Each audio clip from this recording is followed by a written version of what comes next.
In this video, I want to walk through a real quick example of what a development schedule should look like for lenders.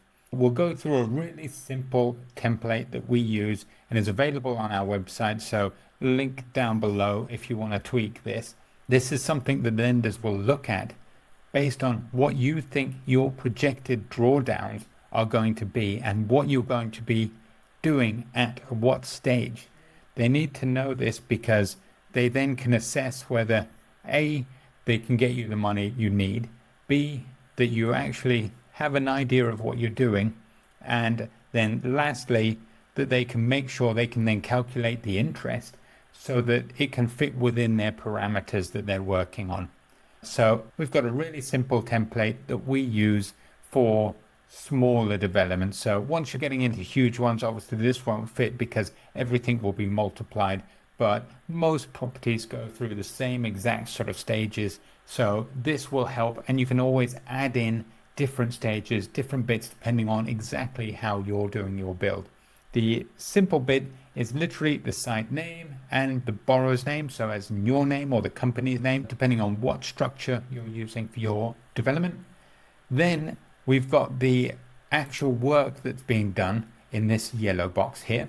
We've got the cost of the work being done in this green box here, the total. And then also we've got in this pink bit when that work is likely to be done. So in this example, it is based on a 4-month build schedule, and they have broken down all the costs as they're going through into those 4 months and when they'll need it. So everything in this column they need in month 1, everything in this column month 2, month 3, and month 4. So it's nice and simple and easy to do. And what you do is you look at the bits of work that you're looking to be done. And as I said, not all of these will apply to every build, and there will be things missing. So make sure you add those into the gaps down the bottom here, or insert some new rows to make sure it does work for you and your build. But this should have all of the basics covered. So we've got the site preparation, the footing works, it's 9,000 on this example. Obviously, if you need damp and timber work, that's all there. Skips, which are the sort of cost that a lot of people don't add in, which are important because you can see they do add up. And then you've got all the various bits and pieces that go along as you're building it, roughly when you think you're going to be doing that item on the list, and then you put it into which month that is going to happen. In our spreadsheet here, it will automatically calculate the total down the bottom here, which will be the total per month and then the running total down the bottom here. So in this example, the total build costs are including everything minus obviously the 10% contingency fee. We've got the 190,000, and the build costs themselves are 180,000. So these pink ones will all add up to the 180,000. And as you see, you're spending 73,400 month 1, 36, 53, and then 17 for the final drawdown. And that covers off things like the tiling, the bathroom suites, the carpets, all the things you'd expect at the end of the build. We've still got 18,000 left to allocate.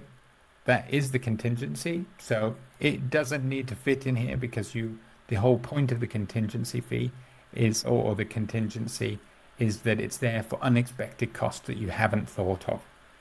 And on this example, we've also got, so this will be the day 1 drawdown, and then the required of month 2, month 3, and then on month 5, all of the cash, which these will automatically, you'll have to, with these figures, you'll just have to decide when you want them because it's first, second, or third release, depending on what month you're after. So these don't quite match up on this one, but we had someone that was just editing these and as an example. So it's as simple as that. It really is a very simple thing to do. The difficult bit is what you guys have to do as a developer, and is actually go and get the quotes for all of these bits in order to put it into the schedule. But once you've done it once, you will know what most of the costs are like, and you'll very easily be able to do it going forward.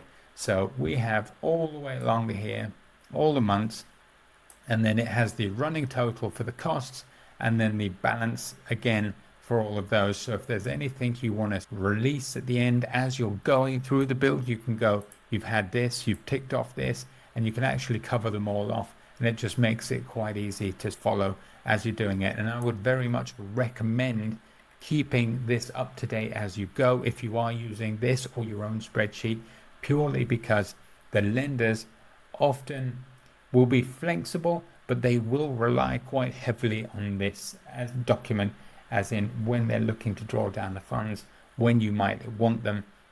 And that way, as accurate as you can be with it, the better. And obviously, if it needs to change, you just change it and then send it over to your broker or to the lender directly and just say, oh, we've had to tweak some things because of X, Y, Z. And most of them will be fairly accommodating, as long as there's wiggle room if you're going over, etc., in terms of the loan amount. And that's it. That's as simple as that. If you've got any questions, do leave a comment below. And if you have any development deals of over 300,000, do get in touch. We'd love to help you. And yeah, thanks so much for watching. Take care. Bye.